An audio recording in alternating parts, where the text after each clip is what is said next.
Muy bien, buenos días. Muchas gracias por vuestra asistencia a esta jornada que organizamos sobre las nuevas normas forales, principalmente del impuesto de sociedades, aunque también tocaremos el impuesto sobre la renta y el impuesto de sucesiones. El pasado 6 de noviembre organizábamos ya una jornada sobre la previsión que había de aprobar unas nuevas normas forales armonizadas en los 3 territorios, en los que ya existían una serie de proyectos. Y bueno, pues de alguna forma pensamos que una vez aprobadas, con una serie de pequeños cambios que han tenido, pues convendría volver a repetir esta jornada ya con las nuevas normas aprobadas. Ahora vamos a volver a ver un poco los principales cambios que se han producido en las normas del impuesto de sociedades, cambios que principalmente afectan a una serie de tipos mínimos, que es la primera vez que los vemos en nuestra normativa, a un cambio en las deducciones, aunque algunas de las principales, como la deducción de innovación, se mantienen, y yo creo que sobre todo a tres nuevos fondos, 3 nuevas reservas que se establecen, que yo creo que tienen bastante interés para el conjunto de las empresas y hay que saber planificarlos adecuadamente, ¿no? Como son el de nivelación de beneficios, el de fomento de la actividad productiva y el de compensación de costes de oportunidad, que ahora se llama fomento de la capitalización. Pues que son 3 fondos que habrá que saber utilizar adecuadamente. Estos y algunos otros cambios pues van a ser desgranados por 2 especialistas en la materia, como son Javier de Miguel y Joseba Sáez, socios de Garrigues, y que tienen pues una experiencia notable en este tema. El objeto de la charla nos vamos a centrar fundamentalmente en el impuesto sobre sociedades, pero van a ser las normas forales que, después de las proposiciones de norma foral presentadas por los grupos de la oposición tras el pacto fiscal Partido Socialista de Euskadi y PNV, al que después se sumó el Partido Popular, fueron aprobadas en el pleno del 15 de enero pasado.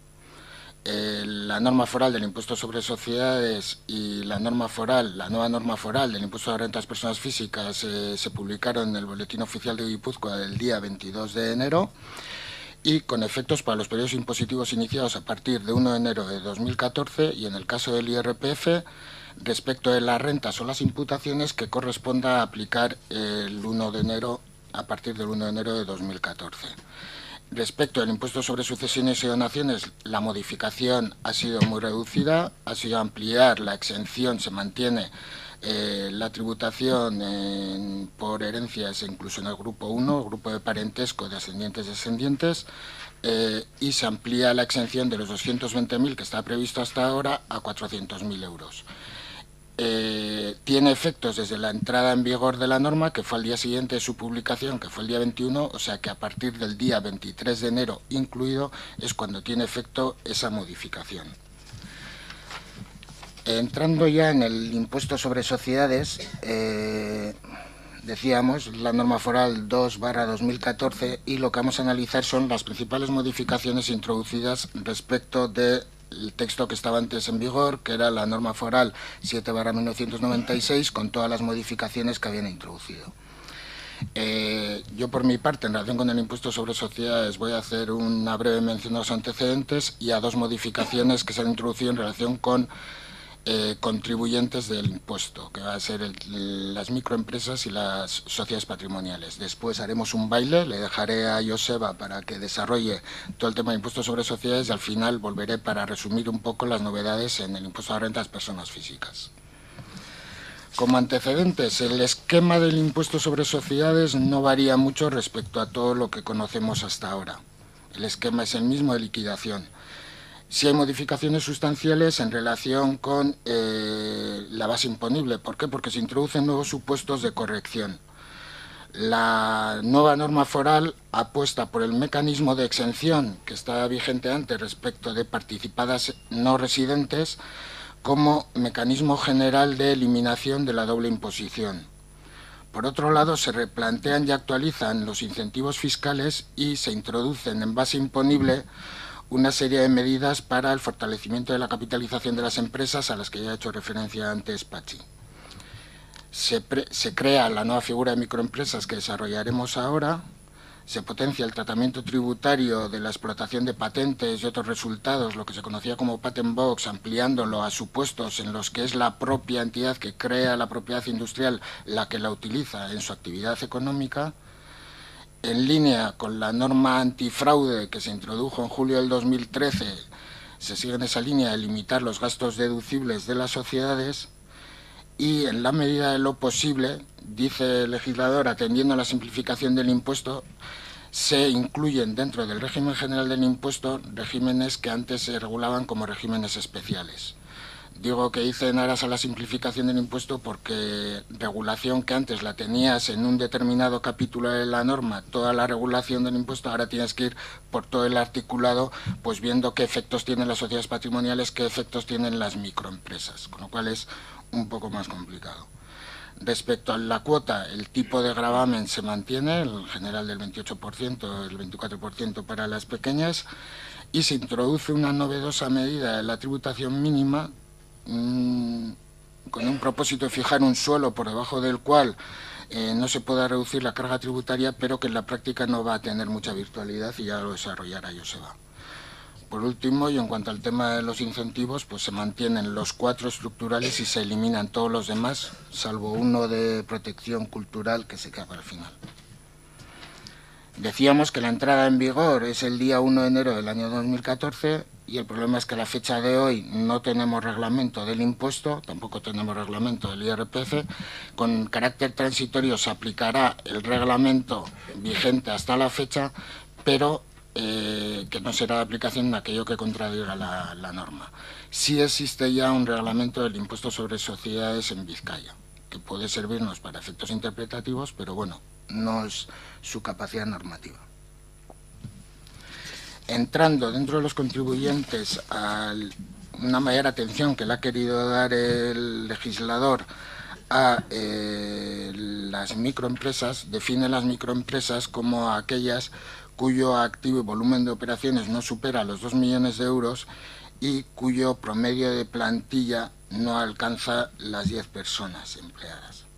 Los requisitos son los mismos que se exigían porque respecto a los requisitos de pequeña y mediana empresa no varían y los requisitos son los de no hallarse participada en ninguna de ellas, directa o indirectamente, en un 25% más por empresas que no cumplan los requisitos respectivos, salvo sociedades o entidades de capital riesgo, y en caso de que estemos hablando de un grupo del 42 del Código de Comercio, las cifras se considerarían a nivel de grupo. Lo más novedoso es que, igual que la normativa hasta ahora vigente exige para aplicar este régimen, que la sociedad desarrolle una actividad económica, que lleve a cabo una explotación económica. Ese requisito ya estaba. Lo que ocurre es que ahora, a la hora de definir cuándo se entiende realizada una explotación económica, dice la norma que será cuando al menos el 85% de los ingresos del ejercicio correspondan a actividades empresariales o profesionales, excluyendo, se dice el artículo 48 de la ley, que son rendimientos de capital mobiliario e inmobiliario, básicamente, efectos del IRPF, y excluyendo las rentas procedentes de bienes inmuebles, objeto de cesión o aquellos en los que tengan la consideración de activos corrientes, salvo que se encuentren afectos a una actividad económica de arrendamiento, compraventa o promoción de inmuebles para los que la entidad tenga al menos una plantilla media anual de 5 trabajadores por cuenta ajena y a jornada completa con dedicación exclusiva a esa actividad de compraventa, arrendamiento o promoción inmobiliaria. No computan los vinculados con el contribuyente a efectos de considerar esas 5 personas. Este requisito está en la norma.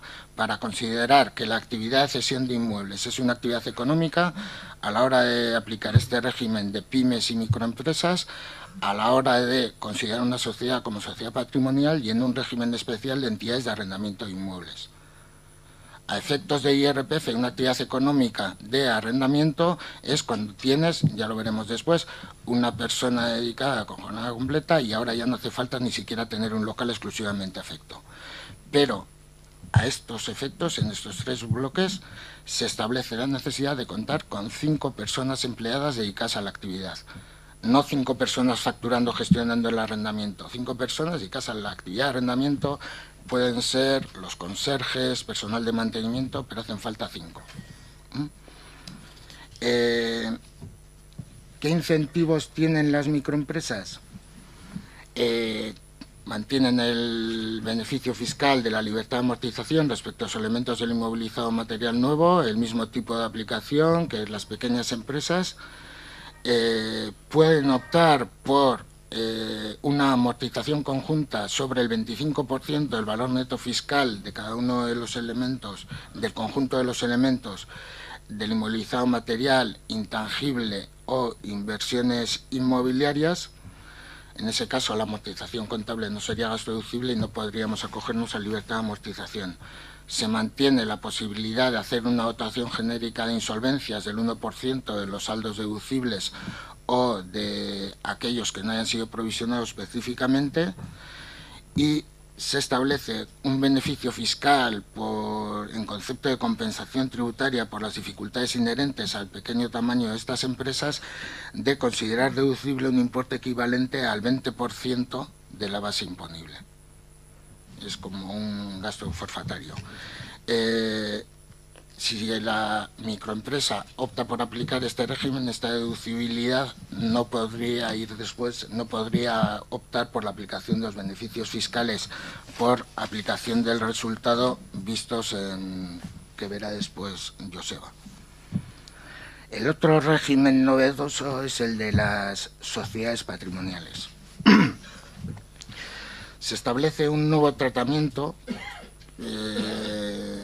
Aunque incorporadas al régimen general, se mantienen los contornos individualizados de los de antes.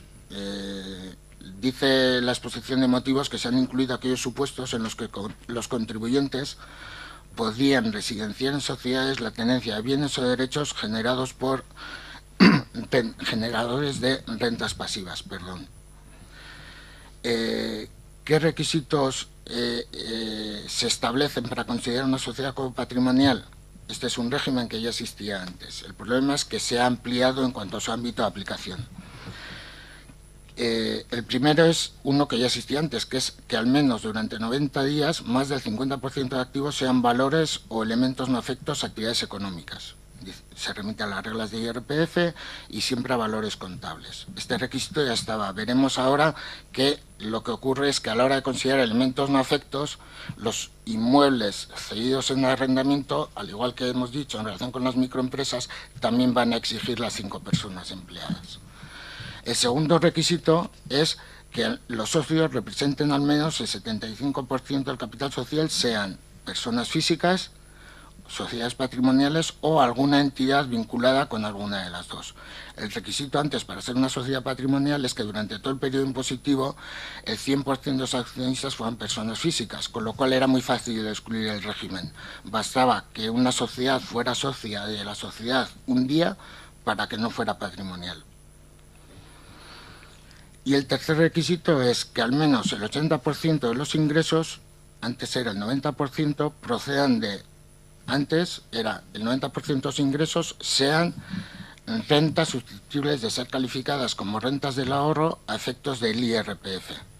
Ahora es que al menos el 80% de los ingresos sean o bien rentas del ahorro o bien rentas inmobiliarias que deriven de bienes inmuebles no afectos a la explotación con la nueva definición del régimen de no afección, y rendimientos de capital mobiliario y prestaciones de servicios a vinculadas sin medios personales y materiales proporcionados, sin contar con una organización propia adecuada y proporcionada para prestar esos servicios a las entidades vinculadas. Decíamos que la principal novedad o la principal ampliación del método es en cuanto a la consideración como afectos o no a actividades económicas de los bienes inmuebles objetos de cesión, porque consideran que no están afectos dichos bienes, salvo que se encuentren afectos a la actividad económica de arrendamiento, compraventa, promoción y haya 5 personas empleadas para ello. Respecto de la actividad de promoción inmobiliaria, el reglamento del impuesto sobre sociedades vizcaíno ha matizado este concepto, de manera que va a exigir que se consideran elementos afectos y considerará estos efectos no las 5 personas, sino la plantilla que hubiera tenido durante la realización de la actividad de promoción. Ahora bien, en el caso de que se dediquen los inmuebles que hayan sido promovidos después al arrendamiento, sí va a exigir las 5 personas. Por otro lado, en las sociedades promotoras no van a computar como elementos no afectos los inmuebles contabilizados como existencias, siempre que al menos el 85% del activo esté configurado por esos inmuebles. De manera que, a ver, dan un poco de juego menos del deseable en relación con las sociedades de promoción inmobiliaria y su consideración como sociedades patrimoniales. ¿Qué es lo que ocurre con las sociedades patrimoniales? Pues que tributan por los ingresos íntegros. Tributan por el 100% de sus ingresos y no tienen gastos deducibles. Lo único que tienen es que en el caso de arrendamiento de viviendas, igual que en el IRPF, que iban a la base del ahorro, tienen una bonificación del 20% y se consideran deducibles los intereses derivados de la adquisición de esos inmuebles. Se incluye como novedad una reducción del 30% respecto a los arrendamientos de otros inmuebles, locales de negocio, etcétera, la deducción de intereses. Los dividendos, igual que en IRPF, los primeros 1.500 euros tienen una exención y se compensarán las bases siguiendo reglas de IRPF. Tipo aplicable, el de la base del ahorro del impuesto a la renta de las personas físicas. Lo que tributa la sociedad patrimonial es tributación definitiva. El socio persona física ya no tiene que tributar cuando reparta los dividendos. Se equiparan tributación de socio patrimonial con la persona física. ¿Y esto es bueno o es malo respecto a la situación actual? Pues depende.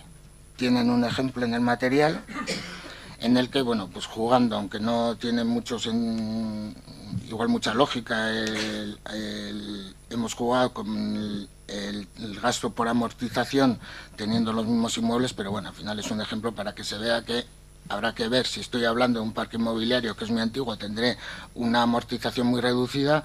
En el régimen general, como mi resultado contable es más o menos mi base imponible, tributo al 28%. En la medida en que tenga muchos gastos derivados de la actividad de tenencia de inmuebles, sería mejor irme al régimen general. En cambio, si ya no tengo mucho gasto contable, quizá me salga mejor irme al régimen de sociedades patrimoniales, o que se me aplique el régimen de sociedades patrimoniales, por el tema de la reducción del 20 o 30% del arrendamiento. Con carácter general, suele resultar peor ir al régimen general. Perdón. Tienen también en el material unas cadenas que lo que intentamos es, en función de distintas estructuras, el número que aparece abajo es la renta neta que le quedaría a la persona física de cada 100 ganados. Por ir al primero que está a su izquierda, de cada 100 euros pagados, la sociedad SG, sociedad en régimen general, pagaría un 28, me quedarían 72 euros. De esos 72, al subir a la siguiente sociedad en régimen general, se aplicaría la eliminación por doble imposición, no tributaría, pero a la hora el socio persona física de llevarse el dividendo pagaría el 25%. 72%, el 25% de 72, el neto serían 54, que sería de cada 100, 54 llevaría el socio persona física. Como pueden ver de los ejemplos, hay un supuesto en el que es especialmente ineficiente, que es aquellos casos en los que una sociedad patrimonial cuelga de una sociedad sometida al régimen general. En el tercero de los ejemplos tienen lo que hablábamos antes del tema de la estructura de socios. Si recuerdan, ahora la norma lo que dice será sociedad patrimonial aquella sociedad en la que más del 75% de sus socios sean personas físicas, sociedades patrimoniales o entidades vinculadas a las mismas. La literalidad de la norma nos lleva a que si no participa ninguna persona física directamente en la sociedad patrimonial, si no participa ninguna sociedad patrimonial como socia de la misma, y solo participa una persona jurídica, no se aplicaría esa regla. Con lo cual, una entidad, aun cuando sea susceptible de ser calificada como sociedad patrimonial íntegramente participada por una sociedad que realice actividades económicas, que se aplique el régimen general, dejaría de ser patrimonial.